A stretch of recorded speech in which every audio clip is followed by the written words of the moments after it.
যে আমাদের মাননীয় সংসদ সদস্য তিনি এই যে হত্যাকাণ্ডটা সংঘটিত হয়েছে ভারতে, কাজেই মূল যে হত্যাকাণ্ড অনুযায়ী যে মামলাটা সেটা ভারতেই হয়েছে এবং ভারত থেকে সেটা হবে এবং ভারতের সঙ্গে যুক্তরাষ্ট্রের বন্দি বিনিময় প্রত্যাবর্তন চুক্তি রয়েছে। কাজেই এটা ভারত সরকারই তাদের কাছে আবেদন করবে, যেহেতু ঘটনাটা ঘটেছে তাদের দেশে। আমাদের দেশে হলে আমরা আবেদন করতাম, তখন মূল মানে এই মামলাটা আমাদের থাকতো। আপনার সেকেন্ড প্রশ্ন ছিল নেপালে যে একজন পালিয়ে গিয়েছিল, মানে যারা আমাদের কাছে ধৃত রয়েছে তাদের জবানবন্দি অনুযায়ী সিয়াম নেপালে ছিল।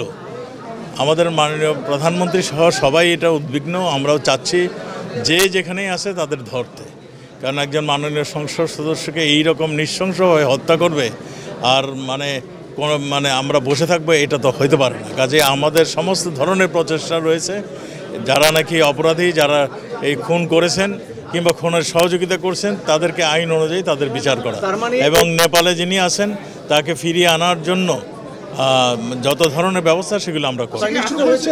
আমরা এখনও তদন্তটা চলছে, আমরা এখনও সুনিশ্চিতভাবে বলতে পারবো না যে সে কোথায় আছে।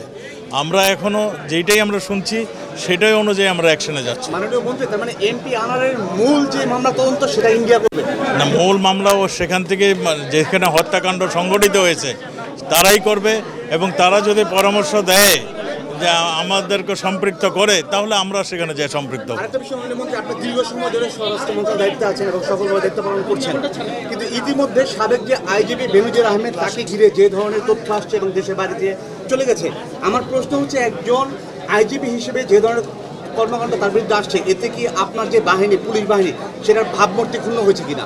তিনি দেশ ত্যাগ করেছেন? দেখুন, আমি প্রথম কথা বলি, যদি কেউ অন্যায় করে থাকেন, অন্যায়ভাবে ধন সম্পদ লুণ্ঠন কক্ষিগত করে থাকেন, আমাদের দেশে সেই অনুযায়ী তার বিধান রয়েছে বিচার করা এবং সেই অনুযায়ী তার বিচার হবে, সেখানে আমাদের কিছু বলার নেই। তা আমরা সে কি দোষ করেছে কি না দোষ করেছে সেগুলো আমাদের কাছে এখনও কোনো তথ্য নাই।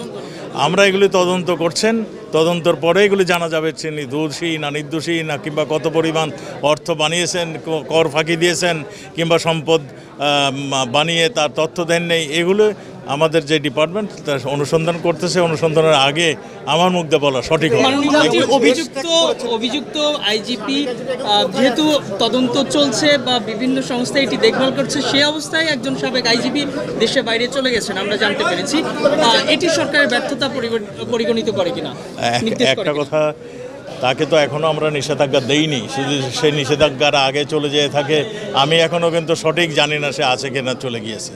আমাকে জেনে কথা বলতে হবে। আপনারা যেই প্রশ্নটা করছেন আমাকে জেনে কথা বলতে হবে। সে যে আসেন কিনা না আসেন সেটা আমি এখনও সুনিশ্চিত নই, আমি জেনে কথা বলবো। Thank you. যা কিছু ঘটেছে তাকে নিয়ে এত নেতিবাচক বক্তব্য এসছে, এতে করে পুলিশ বাহিনী কেন? এটা ব্যক্তিগত ব্যাপার। আমার পুলিশ বাহিনী অনেক ভালো কাজ করছেন, আমার পুলিশ বাহিনী অনেক চ্যালেঞ্জ মোকাবেলা করছেন। আমার জঙ্গি দমন, সন্ত্রাস দমন, কোভিডকালে তারা যেই কাজটি করেছেন এবং যে কোনো চ্যালেঞ্জে তারা জীবন উৎসর্গ দিয়ে কাজ করছেন। এক ব্যক্তি কেউ যদি ব্যক্তি কোনো কিছু করে থাকে তার দায় প্রতিষ্ঠান নেয় না।